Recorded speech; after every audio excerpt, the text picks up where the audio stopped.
The big unwritten rule in professional wrestling is that you do not no-show advertised commitments by walking out without notice. You would think by this point they would make that unwritten rule a written one and, write it into a performer's contract in massive red letters, because plenty of wrestlers have, in the past, quote-unquote, taken their ball and went home due to burnout, creative dissatisfaction, contract issues, or simply out of loyalty to a fellow wrestler. For some, there would be no coming back. I'm Adam Pacitti from Cultaholic Wrestling, and these are 10 wrestlers who walked out on their company. Join us. Number 10, Sasha Banks and Naomi. The details are still a bit sketchy and the full consequences yet to be felt, but women's tag team champions Naomi and Sasha Banks are the latest superstars to commit the cardinal sin, at least in Vince McMahon's eyes, and walk out on the company. It all went down backstage at the May 16th, 2022 episode of Raw. According to reports, the boss was unhappy with plans for that evening's scheduled six-pack challenge main event, and when the actual boss wouldn't change the creative to suit her, she decided to bolt, with her partner joining alongside her. WWE quickly scrapped the match, released a statement condemning the duo's actions, and had Corey Graves blast the pair's decision as unprofessional live on air. Further reports stated that Sasha in particular had been unhappy with her and Naomi's direction for a long while,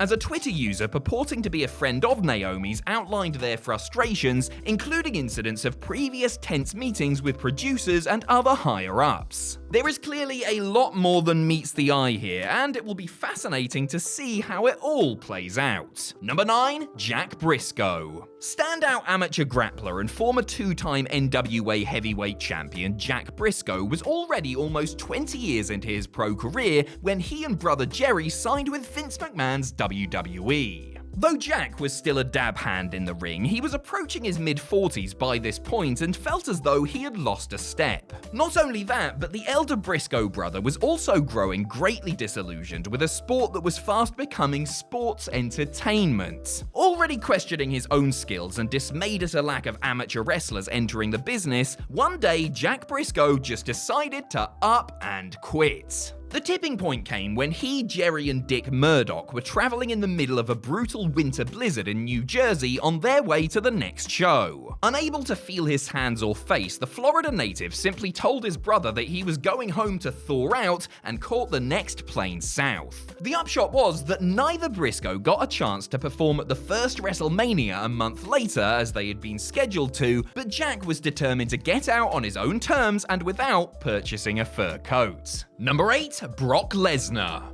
Brock Lesnar received the sort of push and perks during his first 2 years on the main roster that most wrestlers would kill for. The next big thing had the rocket strapped to him from the off and became a major star at the tender age of just 25. WWE subsequently gave him a hefty incentivized contract, locking him up until 2010, or so they thought. Turns out, Lesnar flat out hated the lifestyle that came with the job, particularly the traveling and injuries. Creatively, Brock was also miffed at being asked to drop the WWE title and felt as though he should be exempt from the long and grueling international tours that the company frequently embarked on. Behind the scenes, Lesnar had been trying to mask his unhappiness with vodka and Vicodin. In the end, it all became much too much, and Brock demanded his release just days before his scheduled blockbuster match with Goldberg at WrestleMania 20, citing a long-shot desire to try and make it in the NFL.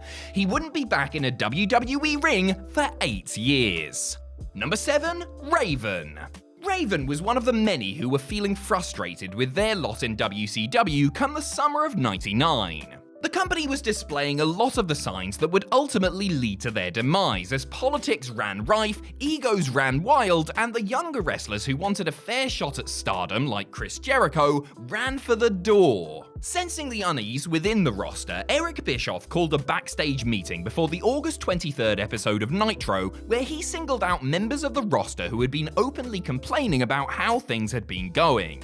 Calling out Raven over negative comments he made about WCW online and during some radio show appearances, he told the leader of the flock that if he wanted to leave, the door was there. Raven chose the door and walked out of the meeting before catching up with Eazy-E later and demanding his full release. Bischoff agreed to a release, but on the condition that Raven was not able to go to WWE for the remainder of his WCW contract, which was about 10 months. Eric did tell Raven he admired his guts for walking out and had no problems with him resurfacing in ECW. Number 6. Neville. Neville returned from an unfortunately timed injury that meant he missed WrestleMania 32 with a new mean attitude and a push that saw him ascend to the top of his division as the king of the cruiserweights. The Newcastle native was a revelation in the role and really made the cruiserweight division and title mean something, doing some of the best work of his career as he elevated something that had previously been an afterthought. However, all was not well between performer and promotion, and Neville walked out of the company at the October 9th, 2017 Raw taping.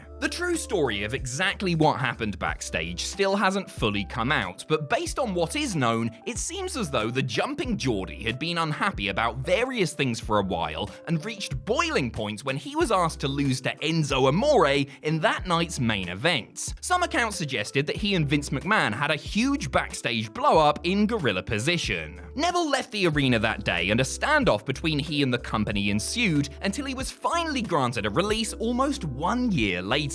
Number 5. CM Punk. CM Punk became a main event success in WWE despite the system and thanks to a work ethic second to very few. But being one of WWE's most valued Iron Men came with its downsides, namely the physical and mental burnout that seems to result from the grind of the road. As well as being just straight up sick and dog-tired, the straight-edge superstar was also sick and tired of the backstage political climate and what he felt was subpar creative plans for him heading into WrestleMania 30, which included a feud with Kane and eventual match with Triple H. Punk walked out on WWE at the post-2014 Royal Rumble Raw, telling the game and his father-in-law that he was going home. The company claimed the former WWE champion was taking a sabbatical, but soon stopped advertising him for upcoming events and eventually confirmed his departure. Punk broke his silence and outlined the series of events that led to him walking out during his explosive appearance on the Art of Wrestling podcast, as well as revealing that WWE ultimately ended up serving him his severance papers on his wedding day as a receipt for his supposed insubordination. Number 4. Rick Rude. The events that transpired at the 1997 Survivor Series disgusted many in the WWE locker room. After watching his brother get done dirty in the manner he did, Owen Hart was one of the first to go home in protest, as were fellow Hart family members Davey Boy Smith and Jim Neidhart. Mick Foley was another who sat out the following night's Raw in a show of solidarity with the Hitman, but he, as well as Owen, would all be back before long. Rick Rude, on the other hand, would not be back after witnessing the Montreal Screwjob. So angry was the Ravishing One that he called Eric Bischoff that night, giving the WCW Senior Vice President the inside scoop while simultaneously negotiating a deal for himself to come in. Rude was able to do so because he had only been working on a per-appearance deal with WWE and was not signed to a long-term contract. When the dust had settled that night, Rick vowed to not only walk away from WWE, but stick it to them by showing up live on Nitro the next week while simultaneously appearing on a taped Raw. Number 3. Jeff Jarrett and the Roadie. The Second in Your House pay-per-view should have been an occasion to celebrate for Jeff Jarrett. Double J and Shawn Michaels had well and truly rocked the house that night, having a blinder of an Intercontinental title match that completely stole the show. Jarrett and his sideman the Roadie would not be around to bask in any plaudits mind, as both men had taken off immediately after it while the show was still in progress, as Jarrett was unhappy about the creative ideas for the two of them going forward. Per the original plan, Jeff was supposed to get busted after his earlier performance of With My Baby Tonight, and it would be revealed that it was actually the Roadie who had been doing the singing, not Jarrett, leading to a split and subsequent face turn for the future Road Dogg. Jeff had asked Vince McMahon to reconsider splitting him and the Roadie up, feeling that it was premature and the act still had plenty of legs left in it, but the chairman was resolute. Jarrett only came back after 5 months of exile working for the USWA in Memphis, while the Roadie came back even later for the lip-syncing payoff long after anyone had stopped caring. Number 2, Jerry Lawler. While Jerry Lawler may have been better known for his commentary work in February of 2001, he still donned the tights from time to time and was actually in the middle of a major storyline with the Right to Censor. And no way out, the King had lost a match to Right to Censor leader Steven Richards, meaning that the Cat, played by Lawler's real-life wife Stacey Carter, had to join the group and, get this, could no longer get naked. This was all supposed to lead to the Cat exposing Richards, resulting in the disbandment of his faction, but the angle was hastily dropped when Carter was fired out of the blue prior to a TV taping. The decision was mystifying to many, especially Jerry the King Lawler though, who demanded to know why his wife had been let go or else have her reinstated. When no good reason was given and Vince refused to go back on his order, Jerry decided that he would quit too in solidarity with his missus. Vince thanked Jerry for his years of service, and that was that until the announcer came back 9 months and one divorce later. Number 1, Steve Austin. It's not good when any talent decides to walk out on a company without notice, but it's a whole lot worse when that talent is the biggest star in the history of the freaking business. Steve Austin had been less than pleased with his lot for a long time prior to flying home before the June 10th, 2002 episode of Raw was due to go live. The breaking point for Stone Cold, who was not only miffed at his own creative and the general direction of the company, but was also working through serious injuries and mental burnout, was when he was asked to put over Brock Lesnar in a King of the Ring qualifying match. Feeling insulted at the request that he do a rare televised job to a rookie and without any build, Austin famously packed his bags and flew to the Lone Star State. WWE immediately went on the defensive, branding their Attitude Era savior a quitter, having The Rock talk trash about him in a promo, and detailing Austin's unceremonious exit and unraveling personal life in a hit piece on the show Confidential. The Texas Rattlesnake later expressed his regret at how he handled the situation, though the two sides were able to move on and work together again.